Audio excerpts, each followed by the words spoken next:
Picture this, you're a distinguished Roman senator, one of the most respected men in the empire. Your family name goes back generations. Your toga bears the purple stripe of nobility. And you've spent decades serving Rome with honor. Tonight, you've received a golden invitation to dine with the emperor himself, an honor that should fill you with pride. But as you climb the marble steps of the Palatine Hill Palace, your stomach churns with dread. The guards at the entrance don't meet your eyes. They know what you're walking into, and their silence speaks volumes. The scent of expensive incense can't quite mask something else, fear, thick and suffocating in the air. You enter the great hall where dozens of Rome's elite are already gathered senators, their wives, wealthy merchants, military commanders all standing in uncomfortable silence. Then you hear the sound of footsteps echoing through the corridor, accompanied by manic laughter that makes your blood freeze. Emperor Caligula enters, dressed in silk that shimmers like liquid gold, his eyes bright with an unsettling intensity. He surveys the room like a predator studying prey, then claps his hands together with theatrical delight. "My dear friends," he announces, his voice echoing off the marble walls. "Tonight we shall discover who among you truly loves your emperor. Tonight we shall see just how far you'll go to prove your loyalty." What follows will shatter every boundary of Roman decency, turning the sacred halls of power into a stage for the emperor's darkest appetites. This is the story of how one man's madness corrupted an entire empire, and how absolute power became absolute corruption. Before diving into these forgotten stories of survival and suffering, if you enjoy learning about the hidden truths of history, consider hitting that like button and subscribing to Historical Mysteries for more content like this. And please comment below to let me know where you're listening from. I find it incredible that we're exploring these ancient stories together from different parts of the world, connected across time and space by our shared curiosity about the past. Share your commitment with the phrase, "I practice inner strength," in the comments.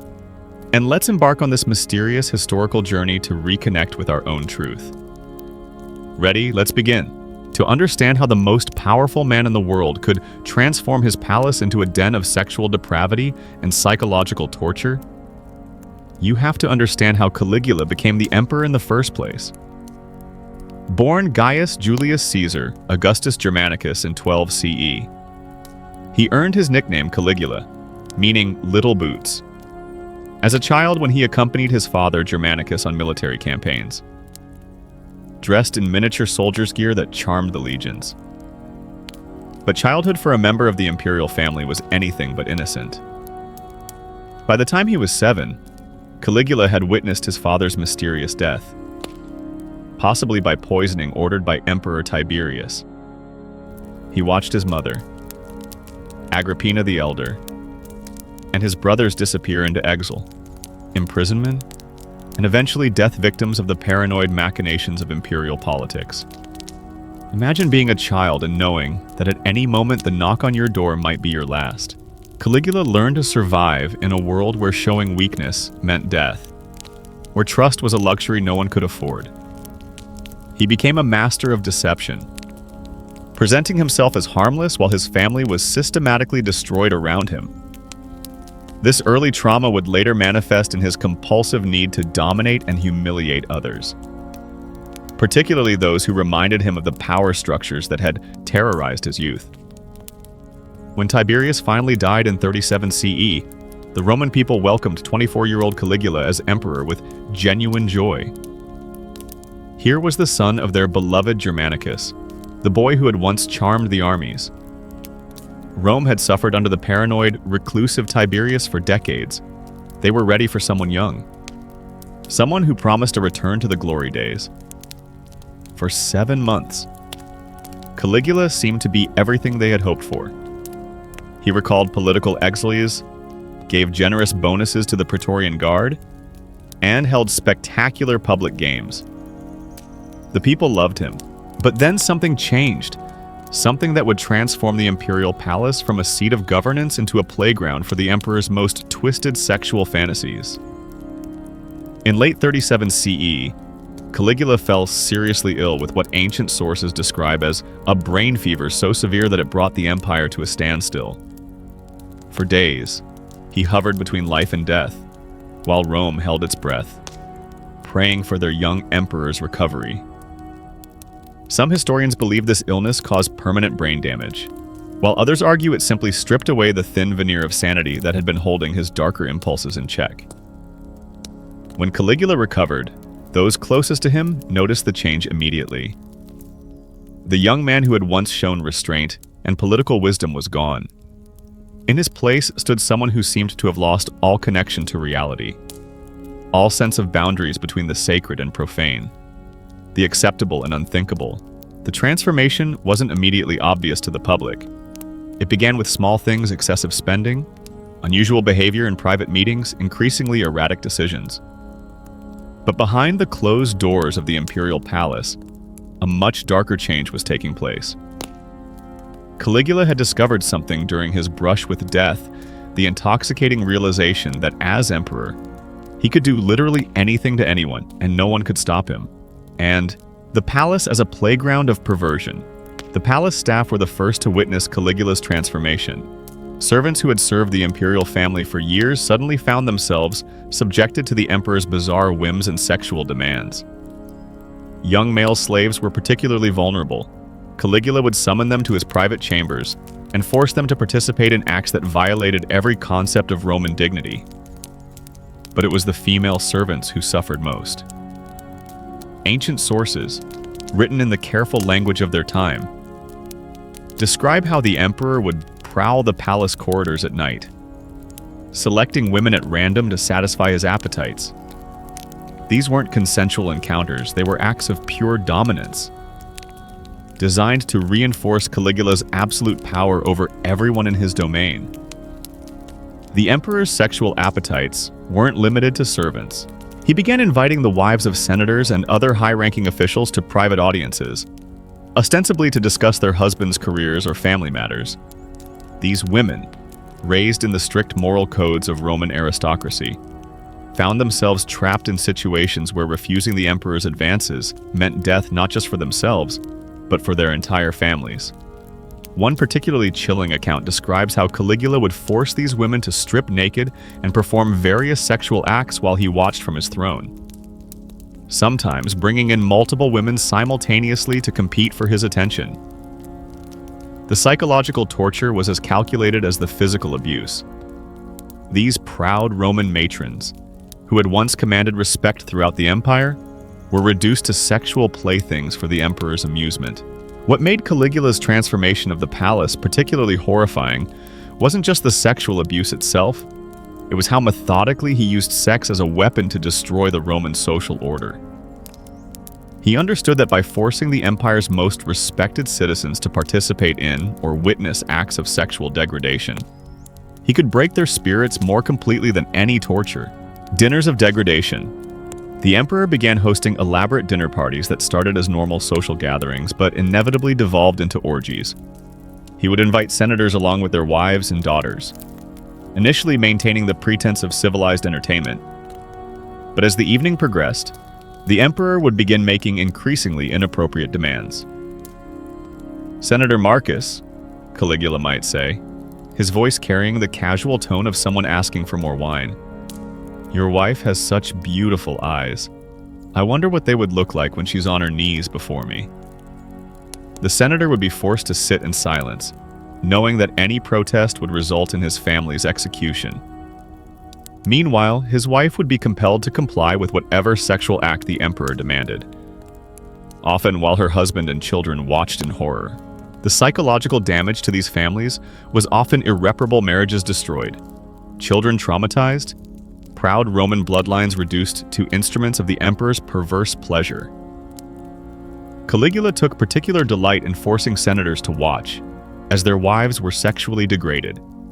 He would arrange special seating so that husbands had clear views of their wives being forced to perform oral sex or engage in intercourse with the emperor or his designated partners. The men's faces, a mixture of rage, helplessness, and shame, seemed to provide Caligula with as much satisfaction as the sexual acts themselves.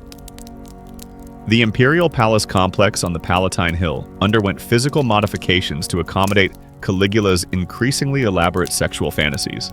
He commissioned special chambers designed specifically for group sexual activities, complete with elaborate staging and viewing areas. Ancient architectural fragments suggest rooms where normal furniture was replaced with couches arranged in circles, allowing for maximum visibility of sexual activities from multiple angles. One room, according to surviving accounts, was designed like a small amphitheater, with raised seating around a central area where the emperor would stage sexual performances. He would force captured enemies, slaves, and sometimes even Roman citizens to engage in various sexual acts while audiences of senators and their families were compelled to watch and applaud. The emperor's bedroom became a particular source of terror for palace inhabitants. Unlike the private quarters of previous emperors, Caligula's chamber was equipped with viewing areas and multiple entrances, allowing him to bring in audiences to witness his sexual encounters. He seemed to derive as much pleasure from being watched as from the acts themselves, treating intercourse as a public demonstration of his absolute power. Caligula also established what could only be described as a brothel within the palace walls, staffed by the wives and daughters of senators who had fallen out of favor. These women were forced to service not only the emperor, but also his guests, foreign dignitaries, and sometimes even common soldiers as a form of ultimate humiliation. The emperor would often personally oversee these activities, providing commentary and direction like a theater director staging a play. Corruption of sacred rituals. Perhaps most shocking of all was how Caligula incorporated sexual degradation into the religious and political ceremonies that formed the backbone of Roman civilization. Traditional rituals that had been performed with solemn dignity for centuries were perverted into opportunities for sexual humiliation. During formal Senate meetings, the emperor would sometimes demand that senators' wives perform sexual services while their husbands conducted official business. The sacred act of governance became inseparable from sexual degradation, with Rome's most important political decisions being made while the empire's most powerful men were forced to watch their families being abused. Religious ceremonies were similarly corrupted. Caligula claimed divine status and demanded that religious rituals include sexual acts performed in his honor.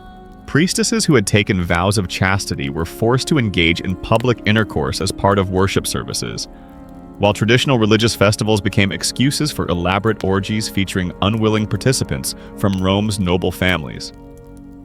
The emperor's marriage ceremonies became particularly notorious. He married and divorced multiple times, often within the span of days, using each wedding as an opportunity to sexually humiliate the bride's family. One account describes how he forced a bride's father to watch as he consummated the marriage in front of the entire wedding party, treating the sacred act of marriage as a public demonstration of conquest. Sexual terrorism as economic policy. Caligula's sexual appetites weren't just about personal gratification. They became a form of economic terrorism against Rome's wealthy families.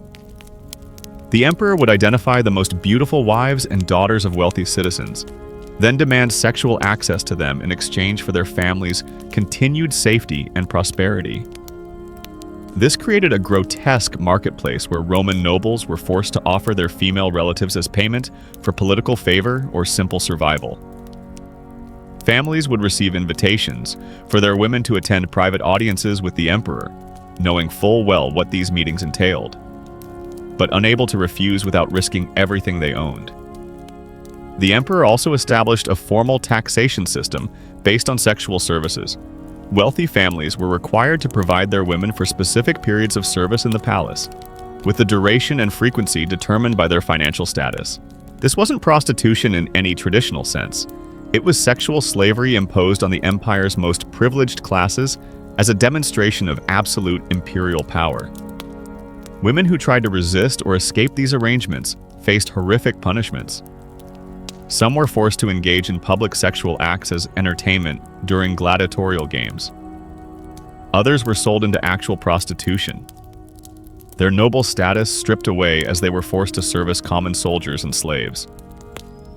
The message was clear: no one, regardless of birth or status, was beyond the emperor's sexual reach. The devastating impact on victims. The impact on the women forced to participate in Caligula's sexual theater was devastating and long-lasting. These were women who had been raised in the strict moral codes of Roman aristocracy, taught that their virtue was their most precious possession, and that their primary duty was to their families and the empire. Suddenly finding themselves reduced to sexual objects for the emperor's entertainment created psychological trauma that extended far beyond the physical abuse. Many women were forced to perform acts that violated not only their personal dignity, but their deepest religious beliefs. The cognitive dissonance between their upbringing and their forced participation in sexual degradation often led to complete psychological breakdown. Some women attempted suicide rather than comply with the emperor's demands, but Caligula had anticipated this response. Families of women who killed themselves faced collective punishment, sometimes execution, sometimes financial ruin that destroyed entire bloodlines. This created a situation where women were trapped between their personal honor and their responsibility to their families. With no choice, that didn't result in devastating consequences. The emperor seemed to take particular pleasure in breaking the spirits of women who initially resisted his advances. He would subject them to increasingly degrading sexual acts until they eventually submitted completely. Their resistance crushed by the relentless application of imperial power. These broken women would then be used as examples to intimidate others. Their complete submission serving as a warning of what happened to those who defied the emperor's will. Forced complicity of Roman men. Perhaps even more psychologically devastating was the forced complicity of Roman men in their families' sexual degradation. Senators and other high-ranking officials were not merely passive witnesses to their wives' and daughters' abuse. They were often required to participate actively in arranging and facilitating these encounters. Caligula would demand that fathers personally deliver their daughters to his chambers, that husbands assist in preparing their wives for sexual encounters, or that brothers help restrain their sisters during group sexual activities. This forced participation created a level of psychological trauma that went beyond simple witnessing. These men became accomplices in their own family's destruction. The emperor understood that by making these men complicit in the sexual abuse of their loved ones, he was destroying their ability to maintain any sense of personal honor or dignity. The senator who had helped tie his own wife down for the emperor's pleasure could never again command the same respect in the Roman Senate. His authority was permanently compromised by his participation in his family's degradation. Some men attempted to resist by refusing to bring their female relatives to palace gatherings, but Caligula had prepared for this as well. Families who failed to comply with sexual demands faced immediate execution, often carried out in public as a warning to others. The choice was simple: participate in your family's sexual abuse, or watch them die. The innocents lost children as victims. One of the most disturbing aspects of Caligula's sexual reign of terror was his inclusion of children in palace activities. While ancient sources are understandably vague about specific details, they make clear that the emperor's sexual appetites extended to minors, both male and female. From Rome's most prominent families, children who were brought to palace gatherings were forced to witness sexual acts that no child should see, creating psychological trauma that would affect them for the rest of their lives. Some were forced to participate in sexual activities themselves, their innocence destroyed as part of the emperor's campaign to corrupt every aspect of Roman society. The long-term impact on these children was devastating. Many grew up unable to form normal relationships, their understanding of sexuality forever warped by their childhood experiences in the imperial palace. Others became perpetrators themselves, carrying forward the cycle of sexual abuse as they reached adulthood and positions of power. Caligula seemed to understand that by sexually traumatizing the children of Rome's elite, he was ensuring that his corruption would outlast his own reign. These children would grow up to be the next generation of Roman leaders, but they would carry with them the psychological scars of their experiences in the palace, potentially perpetuating cycles of abuse for decades to come. Sexual abuse as a religious cult. As his reign progressed, Caligula began to formalize his sexual practices into a kind of religious cult, centered around imperial worship. He declared himself a living god and demanded that sexual acts performed in his honor be treated as religious rituals. This wasn't mere megalomania, it was a calculated attempt to legitimize his sexual abuse by cloaking it in religious authority. Temples were established within the palace complex where worshippers were required to engage in sexual acts as demonstrations of devotion to the divine emperor. These weren't voluntary religious practices. They were mandatory sexual performances required of anyone seeking imperial favor or simply trying to avoid imperial wrath. The emperor created elaborate ceremonies around his sexual activities, complete with formal protocols and ritualistic elements. Sexual intercourse with the emperor or his designated representatives became a form of communion with the divine, while watching these acts became a form of worship required of palace visitors. This religious framework provided Caligula with justification for even his most extreme sexual demands. When senators' wives were forced to engage in group sexual activities, it was presented as a religious obligation rather than mere imperial whim. When children were included in sexual rituals, it was described as initiating them into divine mysteries rather than child abuse. Empire-wide terror. Caligula's sexual terrorism wasn't limited to the palace itself. It extended throughout the empire through a network of officials who carried out similar practices in his name. Provincial governors, military commanders, and other imperial representatives were encouraged to establish their own versions of the emperor's sexual court, creating an empire-wide system of sexual exploitation and abuse. These local officials understood that their continued favor with the emperor depended on their willingness to participate in and facilitate sexual abuse. They competed with each other to devise increasingly creative forms of sexual humiliation, sending reports back to Rome detailing their innovations in the hope of gaining imperial recognition. The result was an empire where sexual abuse became a standard tool of governance. Local populations lived in constant fear that their wives, daughters, or sons might be selected for sexual service to imperial officials. This created a climate of terror that extended far beyond the palace walls, affecting millions of people throughout the Roman world. Women throughout the empire learned to live with the knowledge that their bodies were not their own, that at any moment they might be claimed by imperial representatives for sexual purposes. This systematic sexual terrorism became one of the defining characteristics of Caligula's reign, leaving psychological scars that would affect Roman society for generations. The breaking point and aftermath. By 40 CE, Caligula's sexual excesses had reached levels that shocked even those who had witnessed his earlier depravities. Palace gatherings had devolved into elaborate sexual spectacles that could last for days, with hundreds of participants forced to engage in increasingly extreme acts. The emperor's final months were marked by sexual performances of unprecedented scale and cruelty. He would stage massive orgies involving senators, their families, foreign dignitaries, slaves, and even animals, creating sexual tableaus that served as demonstrations of his absolute power over human dignity and morality. These final performances seemed designed not just for personal gratification, but as statements about the nature of imperial power itself. By forcing Rome's most respected citizens to participate in the most degrading sexual acts, Caligula was making a philosophical point about the meaninglessness of traditional Roman values in the face of absolute authority. The breaking point came when Caligula announced his intention to make his sexual practices the official religion of the empire, requiring all Roman citizens to participate in sexual rituals as demonstrations of loyalty. This threat to formalize and universalize his sexual terrorism was what finally convinced the conspiracy against him to act. On January 24, 41 CE, Caligula was assassinated by members of the Praetorian Guard in the underground passages of his own palace.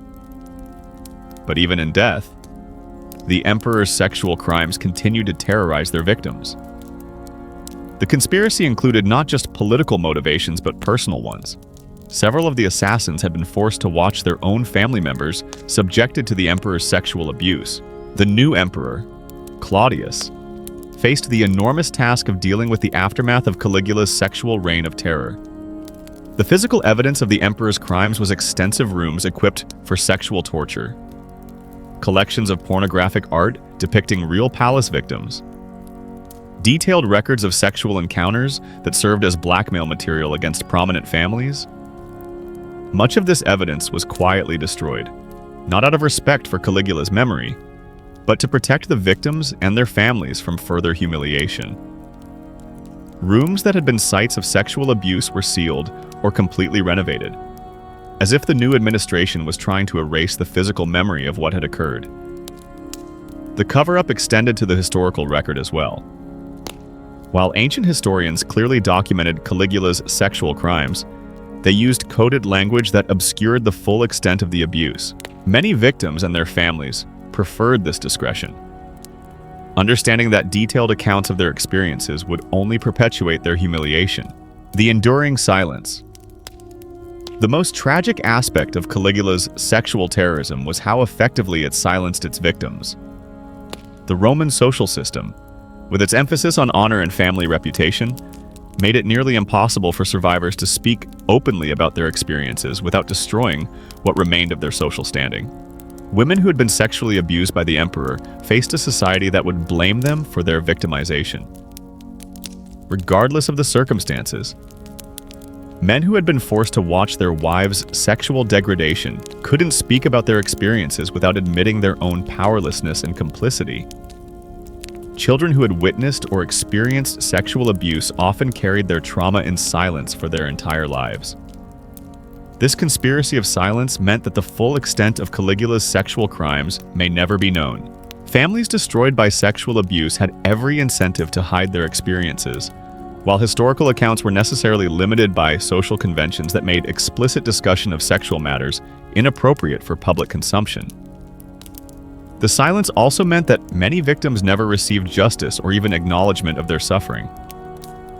The new imperial administration was focused on political stability rather than addressing past abuses, leaving survivors to cope with their trauma without support or recognition. A legacy of trauma. The sexual crimes committed in Caligula's palace had consequences that extended far beyond his 4-year reign. The psychological trauma inflicted on Rome's elite created generational patterns of dysfunction that affected Roman society for decades to come. Children who had witnessed or experienced sexual abuse in the palace grew up with profoundly damaged understandings of sexuality, power, and human relationships. Many became perpetrators themselves, unable to distinguish between normal sexual expression and the abusive practices they had learned in childhood. Others became victims again, their childhood trauma making them vulnerable to further exploitation. The families that survived Caligula's reign often found themselves permanently marked by their experiences.